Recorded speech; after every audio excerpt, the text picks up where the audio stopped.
So hey guys, welcome to my channel Zoology Vibes. Hope you are good and fine.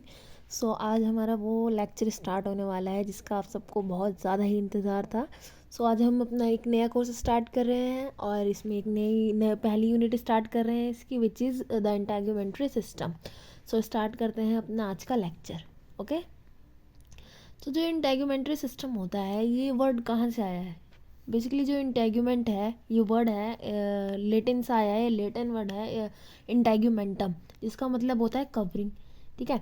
तो integument क्या होता है? Skin होता है. इंटेगुमेंटम का मतलब होगा कवरिंग. तो बेसिकली हमारी जो स्किन है वो आउटर मोस्ट कवरिंग है, ये तो सबको ही पता है पूरी बॉडी की. तो उस हिसाब से सबसे बड़ा ऑर्गन हुआ हमारे पूरी बॉडी का. सबसे बड़ा ऑर्गन है, पूरी बॉडी की कवरिंग है, तो ऑब्वियस सी बात है भाई सबसे बड़ा ऑर्गन हो गया. ठीक है. और ये पूरे हमारे हर उसमें पाया जाता है. कहीं पे जैसे हमारे नेल्स में नहीं है, तो ये क्या स्किन नहीं है, ये स्किन का मॉडिफिकेशन है. जो हमारा नेल्स है, जो हमारे हेयर्स है, ये क्या है? ये भी स्किन की मॉडिफिकेशन है सब. हम पूरे ही टोटली हमें कवर करके रखता है हमारे नेल्स के. नेल्स में इसमें कहीं पे नेल्स के रूप में आता है, कहीं पे हमारे हेयर्स के रूप में आता है. पूरी बॉडी को हमारे कवर करके रखता है, सेव करके रखता है हमारा स्किन. ठीक है. तो स्किन के जो होते हैं 3 लेयर होते हैं, एपिडर्मिस, डर्मिस और हाइपोडर्मिस.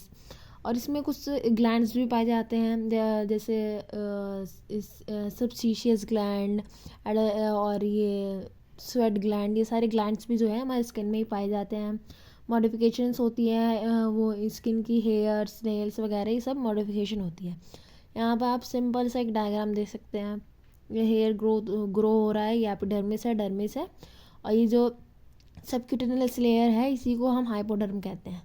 ठीक है. अब कंपोनेंट देखते हैं कि कंपोनेंट क्या है. Component of integumentary system. ठीक है. तो पहला जो है वो स्किन. ठीक है. मतलब जो स्किन है उसकी बात करते हैं. The skin is made up of 2 layer, the superficial epidermis and the deeper is dermis. 2 layer होती है, एक एपिडर्मिस और एक डर्मिस. हाइपोडर्मिस भी होती है, बट वो स्किन के लिए नहीं होती, वो पूरी इंटेगुमेंट्री सिस्टम में उसे इंक्लूड करते हैं. बट वो एक, हम जब पर्सनलाइज स्किन बोलते हैं तो उसमें इंक्लूड नहीं करते हैं. ठीक है. The epidermis is the through outer layer that act as the first line of the defence against the external environment. जो सबसे हमारी टॉप की लेयर होती है एपिडर्मिस होती है. It is compose of stratified squamous epithelial cell that further break down into 4 to 5 layers. ठीक है. स्क्वैमस एपिथेलियल सेल्स के बने हुए होते हैं. आपने 11th क्लास में पढ़ा होगा, सेल्स के टाइप पढ़े होंगे, तो उसमें पढ़ा होगा आपने स्क्वैमस एपिथेलियल होता है, स्क्वैमस कॉलमिनार सेल्स होते हैं. तो स्क्वैमस एपिथेलियल सेल से बने हुए होते हैं, स्ट्रेटिफाइड से. ठीक है. तो ये आगे जाके खुद 4-5 लेयर में बना होता है. एपिडर्मिस जो होती है वो खुद 4-5 लेयर से बनी हुई होती है. From superficial to deep, the primary layer are stratum corneum, stratum granulosum, stratum spinosum and stratum basale. 4 layers बताई हुई है. सबसे टॉप की जो होती है stratum corneum, and then stratum granulosum, फिर स्ट्रैटम स्पाइनोजियम, फिर स्ट्रैटम बेसिलम. ठीक है. आती है. जो हमारे पाम्स और सोल्स होते हैं, वहाँ पे इनकी लेयर जो होती है वो थिक होती है, बहुत ज़्यादा. वहाँ पे क्वांटिटी मतलब एक्यूमुलेट बहुत ज़्यादा हुए हुए होते हैं, जिससे ये जो होता है स्ट्रक्चर होता है थिक होता है हमारे पाम का, हमारे सोल्स का, मतलब पैर का और हाथ का जो होता है स्किन, इसलिए वहाँ की थिक होती है. ठीक है. इसमें जो स्ट्रैटम कॉर्नियम और स्ट्रैटम ग्रैनुलोजम है, इनको एक साथ स्ट्रैटम लैक्यूडम भी कहते हैं. ठीक है. तो ये जो स्ट्रैटम कॉर्नियम है, ये टॉप की लेयर है.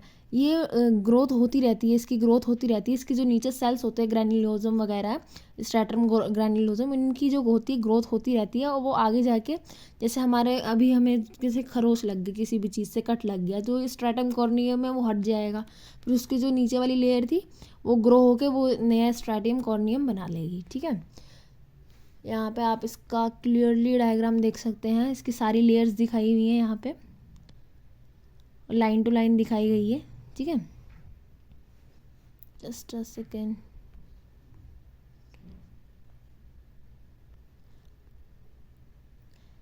Epidermis form the stem cells located in basal layer that grow up toward the corneum. The epidermis itself devoid to blood supply and derives its nutrition from the underlying dermis.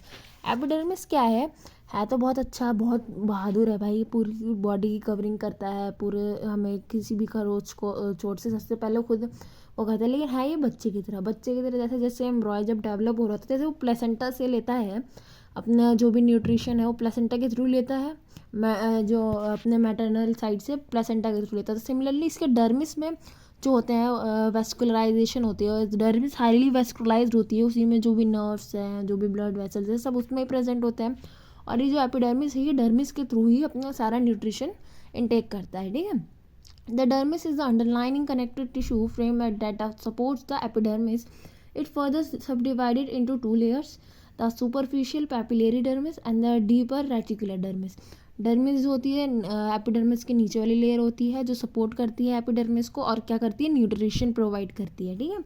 जो ये dermis है ये आगे जाके दो layers में खुद divided है। जो सबसे ऊपर वाली है उसे पैपिलरी डर्मिस कहते हैं और जो उस नीचे वाली है डीप वाली उसे रेटिकुलर लेयर कहते हैं, ठीक है।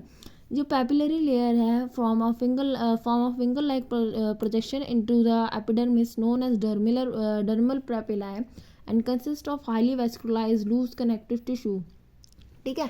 बेसिकली जो पैपिलरी लेयर होती है ये एक फिंगर लाइक प्रोजेक्शन बनाती है, कुछ ऐसे प्रोजेक्शंस बनाती है और ये हाईली वेस्कुलाइज्ड होती है। यहाँ पे नहीं, हाईली वेस्कुलाइज्ड होती है, जिसके वजह से ये जो डर्मिस की लेयर है ये अपना जो न्यूट्रिशन है वो इनटेक कर सकती है।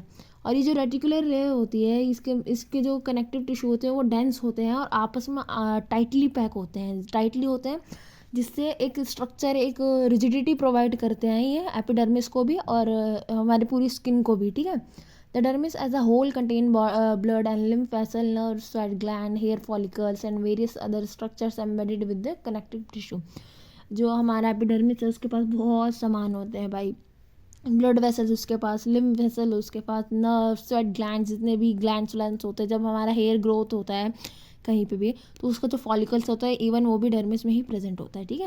अब बात करते हैं हाइपोडर्मिस की। हाइपोडर्मिस जो होता है वो अंडरलाइन करता है, डर्मिस के नीचे पाया जाता है, ठीक है। हेयर की बात करते हैं। Hair is drive from the epidermis but grows its root deep down into the dermis. The structure divided into the externally visible hair shaft and hair follicle within the skin. जो follicle होता है, जो hair follicle होता है वो dermis में पाया जाता है और जो हेयर शाफ्ट होता है वो हमारा एपिडर्मिस में पाया जाता है और हेयर फॉलिकल जो होता है डर्मिस में पाया जाता है। तो हेयर फॉलिकल्स तो हम देख सकते हैं, मतलब हेयर जो शाफ्ट है उसको हम देख सकते हैं बट फॉलिकल्स को तो नहीं देख रहे भाई, ऑपरेशन करके तो नहीं देख रहा, ठीक है। नेक्स्ट जब बात करते हैं नेल्स की। Nails form a layer of keratin and appear to be dorsal tip of the finger and toes.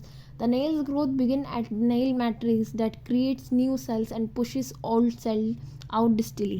क्या करता है नेल्स, क्या करता है, केराटिन की लेयर होती है, ये केराटिन की लेयर को फॉर्म कर देता है हमारे जो डॉर्सल टिप्स होते हैं फिंगर के, वहाँ पे टोस पे, हैंड्स पे, ये एक केराटिन की लेयर फॉर्म कर देता है और ग्रो होता रहता है। तो ऑब्वियस सी बात है जो ओल्ड मटेरियल है वो आगे आते रहेगा और जो न्यू मटेरियल है वो पीछे रहेगा। जैसे उसी हिसाब से हमारे नेल्स भी ग्रोथ होते हैं ना, रखते हैं ना लंबे लंबे नेल्स, तो वही वाली चीज़ है, ठीक है। इसके साथ बहुत सारे ग्लैंड्स एसोसिएटेड होते हैं, मेनली जो होते हैं 4 टाइप के देखे गए हैं, जिसे हम सूडोफेरस, सेबेसियस और मेमरी ग्लैंड्स ये सब देखे गए हैं। जो ये सूडोरीफेरस ग्लैंड्स होते हैं इन्हें स्वेट ग्लैंड्स भी कहते हैं और ये खुद आगे जाके 2 पार्ट में डिवाइडेड है जिसे एक्राइन और एपोक्राइन ग्लैंड कहते हैं। Eccrine glands are distributed throughout the body and primarily produce serous fluid to regulate body temperature. Basically जो एक्राइन ग्लैंड है इसका काम है बॉडी टेम्परेचर को मेंटेन करना। और जो ये जो एपोक्राइन ग्लैंड है ये प्यूबिक एरिया इन सब जगह में प्रेजेंट होता है, जैसे हमारे जो प्राइवेट एरियाज होते हैं उनमें प्रेजेंट होता है, मिल्की सब सिक्रेशन करवाता है और स्टिमुलेशन भी ये करवाता है, ठीक है। The gland are responsible for the odour as bacteria break down the secretion of organic substances. जितने भी ये सब्सटेंस ऑर्गेनिक सब्सटेंस होते हैं, बैक्टीरिया वगैरह होता है, इन सबसे वो प्रिवेंशन करवाने का काम जो होता है इसी का होता है। एपोक्राइन ग्लैंड की जो सिक्रेशंस होती हैं उसका होता है, बहुत ज़्यादा हेल्पफुल होता है। मतलब इससे हमारी जो बॉडी में जो फंगाई व बैक्टीरिया जो भी वेजाइनल एरिया से कहीं से भी एंटर होने की उसमें रखते हैं, ये जो प्यूबिस में ज़्यादा प्रेजेंट होता है प्यूबिस एरिया में, तो उसको ये प्रिवेंट करते हैं। अब बात करते हैं थोड़े इनके फंक्शंस की। फंक्शंस तो भाई सबसे बड़ा रोल यही है फिजिकल प्रोटेक्शन के, जो भी वाइब्रेशन होती है, खरोच वरोच आती है हमारी, उससे प्रोटेक्ट करना। ठीक है, दूसरे इम्यूनिटी की बात करते हैं। The skin of the body first line of defence as it acts as physical barrier that prevent direct entry of the pathogens की डायरेक्ट एंट्री ये प्रिवेंट कर देता है भाई। ठीक है, वाउंड हीलिंग मतलब हीलिंग में मदद करता है, वो करके कोगुलेशन करके बहुत ज़्यादा मदद करता है। विटामिन डी की सिंथेसिस करवाता है, उसमें हेल्पफुल होता है। बेसिकली विटामिन जो डी होता है, जो हम कहते हैं कि हमें सन से मिलता है, बेसिकली ये सन से डायरेक्टली हमें विटामिन डी नहीं मिल रहा है ना, वो गोलियाँ बना के नहीं बेच रहा है, दवाइयाँ नहीं छिड़क देता हम लोग को जब हम धूप में बैठते हैं। तो क्या करते हैं, हमारे जो एंजाइम्स होते हैं स्किन में उनको एक्टिवेट कर देता है। ऐसे एंजाइम जो विटामिन डी का सिंथेसिस करते हैं तो उनको एक्टिवेट कर देता है बेसिकली। किसी को कोई एंजाइम को किसी चीज़ में कन्वर्ट कर देता है जिससे विटामिन डी का सिंथेसिस होने लगता है। ज़्यादा क्वांटिटी में होता रहता है बट उतना नहीं होता। जब हम धूप में जाते हैं तो कुछ ऐसे एंजाइम्स होते हैं जो हमें सनलाइट से मिलते हैं, इसी से जो होता है विटामिन डी का सिक्रीशन सिंथेसिस होता है हमारे स्किन में। ठीक है, नेक्स्ट होता है regulation of body temperature. The skin has large surface area that is highly vascularize. हमारा स्किन तो वेस्कुलाइज है, डर्मिस लेयर पूरी, which allows it to conserve and release heat through the vasoconstriction and vaso dilation.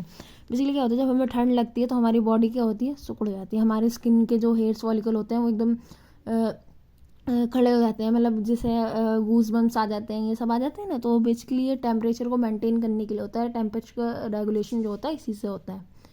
सो आज का lecture हमारा यहीं ख़त्म होता है। होपफुली आपको मेरी वीडियो पसंद आई होगी। मेरी वीडियो